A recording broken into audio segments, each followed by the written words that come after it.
Hi everybody, thanks for joining me for another video. In this one, I'll be torturing us by watching the Helen Joyce video as she talks on what it is she thinks sends the children trans. Let's have a listen. And something that I should say, and I haven't heard other people say this, so maybe it's a good time to discuss it. I think anyone who is immersed in this topic knows how dangerous Tumblr was and that TikTok is an absolute cesspit at the moment. What you may not know is that fan fiction websites are a big inculcator of this stuff. Interesting. So there's two big fanfic websites that I know about, and I'm just really interested in them as they're a window into the mind of teenage girls and young women of a sort we don't have anywhere else, because the way they work is they're unmediated. As long as you don't make copyright claims, pretty much anything goes. And there's literally millions of stories on the two big ones, Archive of Our Own and fanfiction.net. I mean, I can see why I don't think people are talking about it, and I can't imagine that they're a large inculcator of anything. In order to be an inculcator of something, you need to have repetitious reach. And how many people do you know who read fan fiction sites? Is this really a genuine, serious suggestion? Because it sounds absolutely ridiculous. The ones as well. But literally millions. I think there's more than 10 million on Archive of Our Own.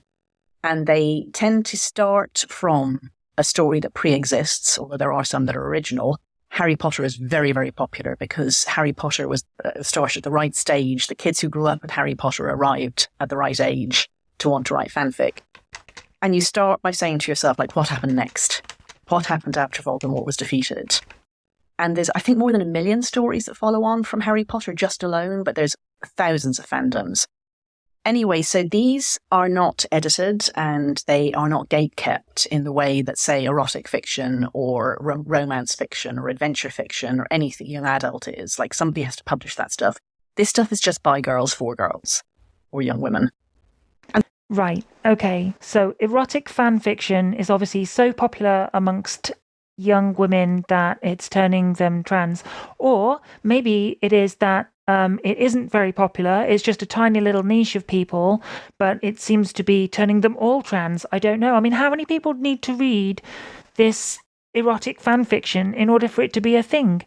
Some of it's extremely good, but you can study it because you can sort things and you can search by tags. And I've done a fair bit of that. Yeah, I seem to remember I seem to remember hearing a story that you'd done a fair bit of that. Was it this one here, wasn't it? Gender critical group responds after director spotted reading not safe for work Harry Potter fan fiction on train. Yeah, that was right. It was like very large print. Somebody was able to see it from sitting in seats away because you were reading erotic, erotic stories on the train, getting aroused in public. I think this is a you thing, Helen. I wrote an article about it more than 5 years ago, and then I went back to it to see what had changed. Very much more one of the big ones.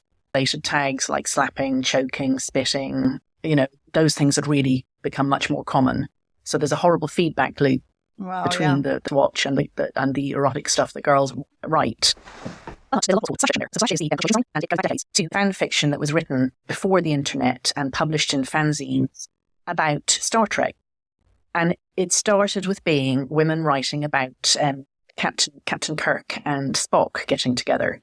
And so Kirk/Spock, K/S, or heterosexual men getting it together.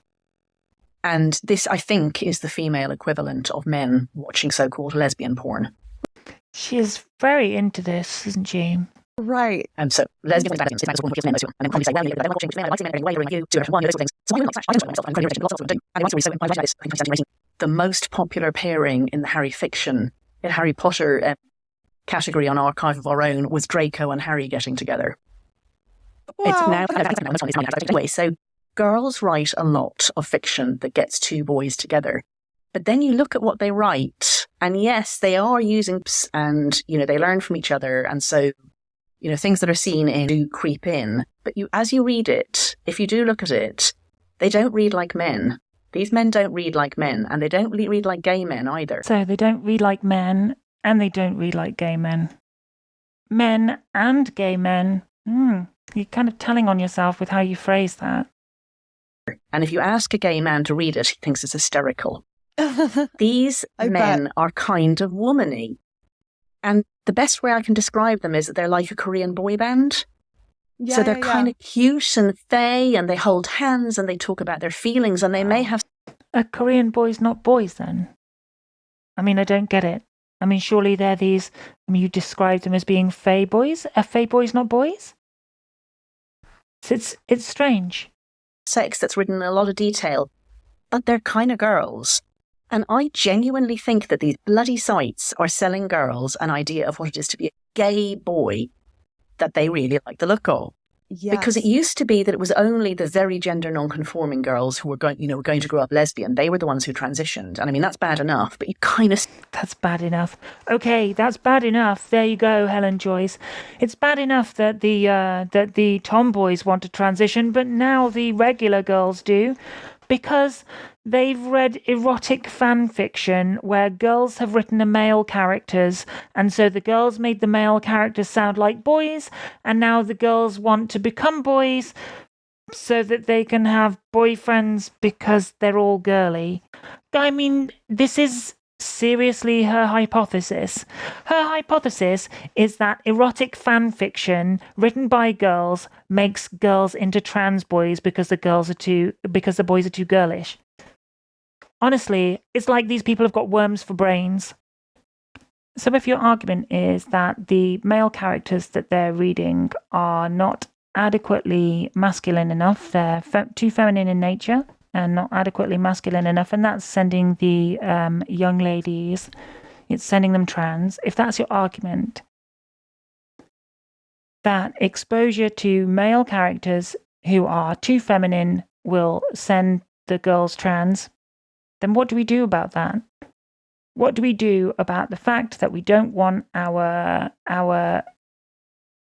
adolescents and our children to be to see people who are not gender conforming enough, that the men aren't masculine enough and that the women aren't feminine enough? And if that's what's causing trans people by seeing these people, then obviously the solution is to police the gender conformity of those people who are around children. So I'm guessing sort of teachers, actors, films, characters in books. The only way is to police them, to police gender conformity. And a lot of their arguments seem to boil down to this. For example, access to bathrooms. If we're not believing people are the gender that they say they are, then we are policing that ourselves. We're policing access to bathrooms. I can't just say to somebody, oh, you're a woman, so go in the women's, or you're a man, so go in the men's. Like, if I'm not allowing them to just determine that for themselves, and I have to determine it for them to see whether they're in the right space, then what am I looking for? I'm looking for gender conformity. That's what people look for. And this is the reason why gender non-conforming people have typically been the people to suffer when these kind of restrictions come in. And it's not typically trans people. There's a lot more gender non-conforming non-trans people than trans people.